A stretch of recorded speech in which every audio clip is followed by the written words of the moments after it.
What's good, guys? Welcome back to Behind the Dugouts, and I hope you're keeping well. And it is finally over. The foreplay is done.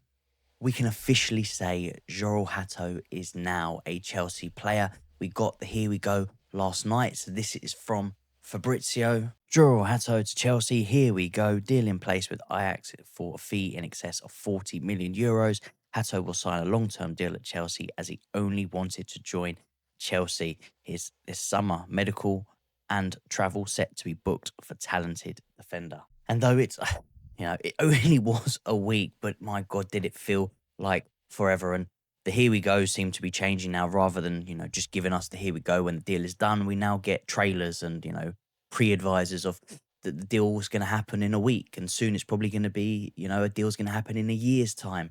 So I kind of wish they'd just go back to normal and only announce the here we go when it's actually happening. But all we've done over this last week or so is talk about how close this Jorrel Hato and the Xavi Simons deal are.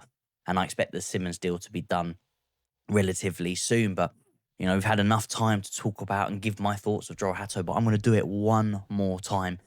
And this is the last one. So I think he's definitely a important player. It's what we seem to be doing is plugging all the holes that we needed to plug in terms of moving into next season to give Maresca the best chance to compete for that title and to compete for everything next year. We know we needed cover for Cucurella. Not only will Jorrel Hato come in and cover Cucurella, he can also play as a left centre-back. So he's going to provide cover for Levi Colwill, another player that played a lot of minutes last season. So it's going to be vital for us to have this type of player in.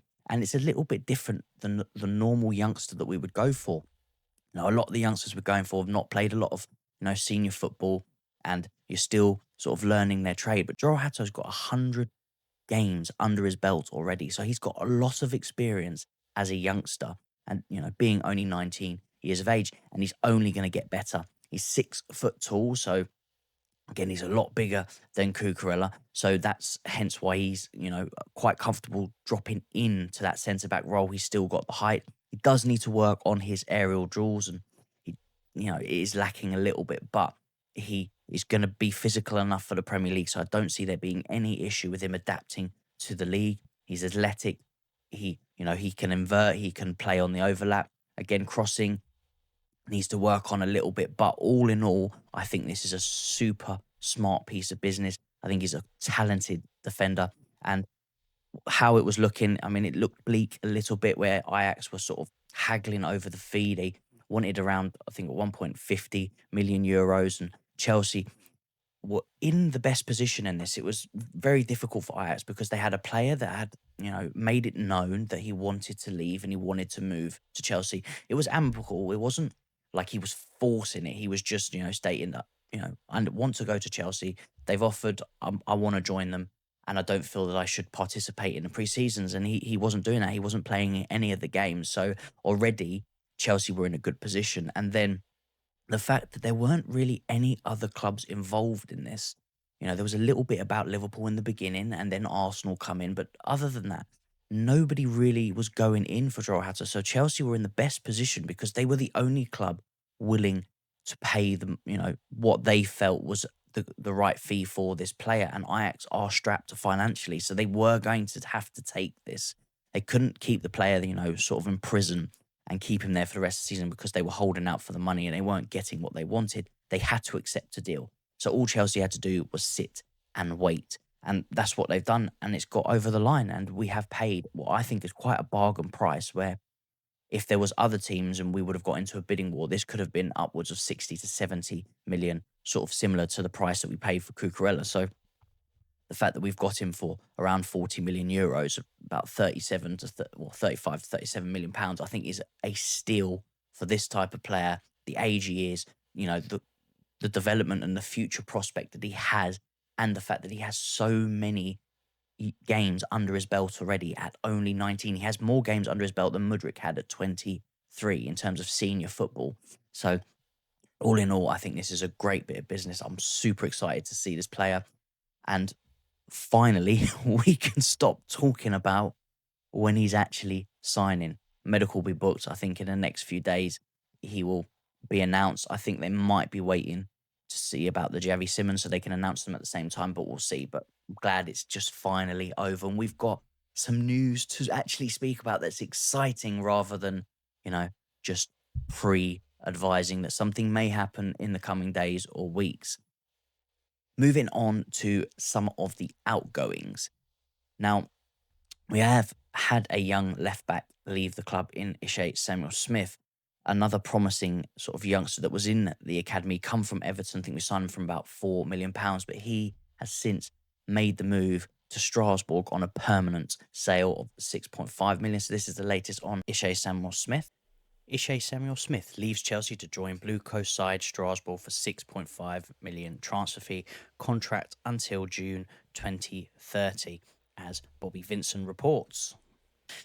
And this one is slightly different than the normal outgoing. Ishe Samuel-Smith is a young, promising left back. There was tips that he potentially could make his way into the first team, at least maybe some Carabao Cup games into next season, but it's not quite worked out that way. But he is basically staying within the club. He's going to our sister side in Strasbourg and will, continue his trade and play more minutes there. But it's still under sort of our watchful eye. We've got our scouts, we've got our team that work within the Strasbourg club to monitor, to watch. And there is a chance that if he does really, really well and he, takes his game to the next level, he's still going to be playing top level football for a reasonably good side in Strasbourg. They finished sixth last season. They got in to the Conference League, so they are playing European football. So he's going to get that added experience of playing European football, which will take his game to the next level. There is a possibility that we could potentially sign him back in the future, and we will get first dibs on him. So it's a bit of smart business. We've made profit on him. Said we bought him for 4 million from Everton. We've made, about 2.5 million profit in the sale of him to Strasbourg. And if we were to purchase him in the past, or if we weren't looking to purchase, but Strasbourg were to sell him on, they will make some more profit in that, because he's not going to go for,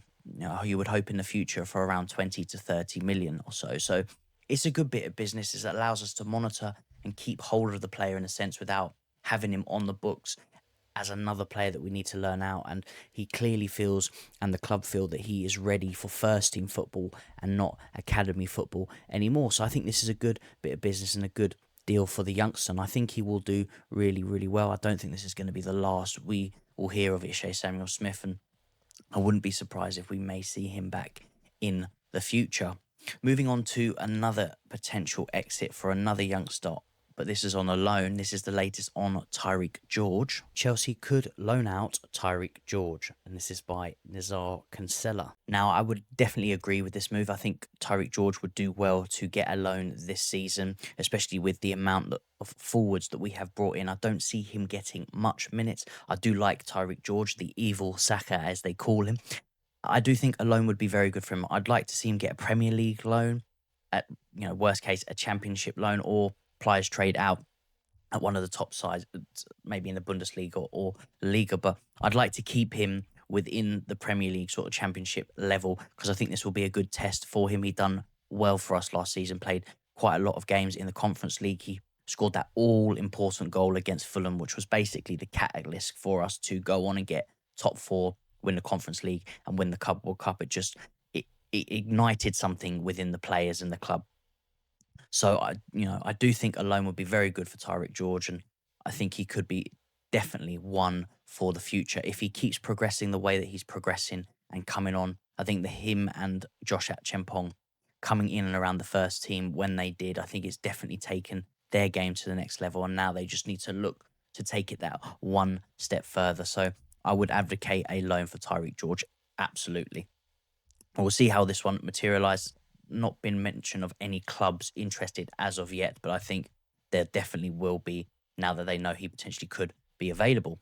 Moving into another player that could be on the way out on a loan, and it's one of our forwards. This is the latest on Marc Guiu. Sunderland are among 3 clubs asking for Marc Guiu on loan, as Chelsea are open to this solution. Chelsea want full salary paid and no buyback clause. Straight loan and then back next season. Talks ongoing, as Sky Sports reports. This is another player that I think a loan deal would suit him perfectly.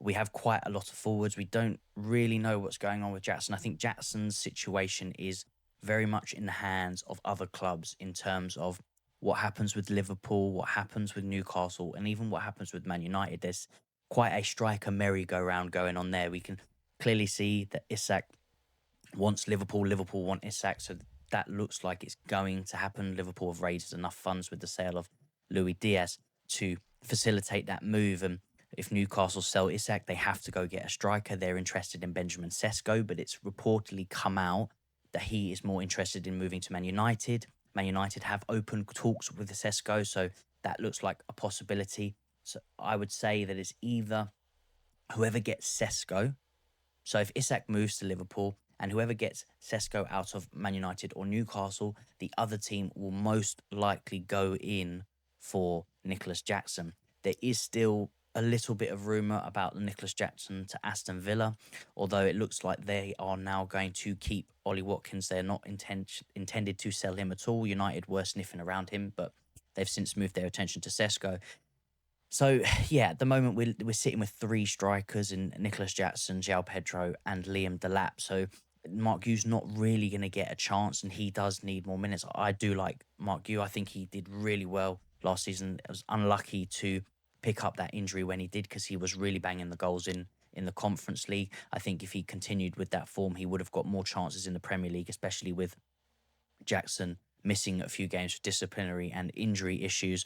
So I think he would have got a few more starts in the Premier League than he did. Obviously, when he coming back, he was coming back off an injury, so there was no way he was going to get into the team when we were at that stage of high intensity and everything was on the line type of football. We can't throw that on the youngster's head coming back off quite a considerably long injury. So I think Sunderland would be a very good move, but if there's multiple clubs in, hopefully he can get a Premier League move and test himself as a starting nine in the Premier League. And even if he can bag 10 to 12 goals next season, similar to what Liam Delap did for Ipswich, I think it'll be a very good season. And I do think he's a promising young striker. He's got a footballing brain. You can see how he reads the game. And there was a few times in the Conference League last year where he's like a hound dog. He just runs and presses, and people can't break him when he's pressing them. He just seems to get the ball every time, and he scored a few goals from that press. So it'll be interesting to see how he develops. Again, another player that we brought in for a small fee. So it's he's not going to be on big wages, so clubs will be able to afford the full wage packet. At least from my perspective, they should be able to, and that's what Chelsea want. But I'm glad that they're not looking at a loan to buy option. It's just a straight loan to have him back. So it gives him a chance to develop over the next season, and with the hopes that we can potentially use him in the future.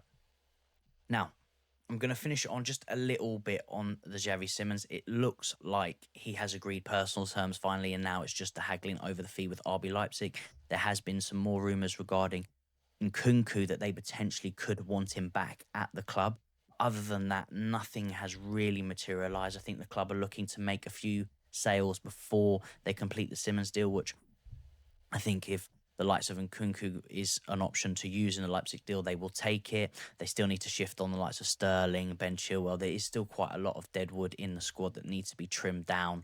But in the whole, the squad is looking very healthy, and I am very happy with the additions that we've made, especially now with the Jorrel Hato signing and potentially with the Simons signing. There's still the rumours about Garnacho, which I've done sort of a breakdown video to look at his stats from last season previously on the channel if you want to check that one out.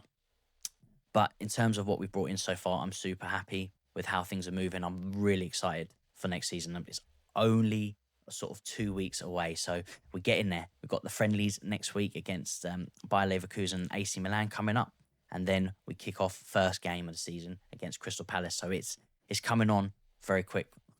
Don't like it when there's no football playing. Transfer window is great, but I miss the football. I miss watching the games.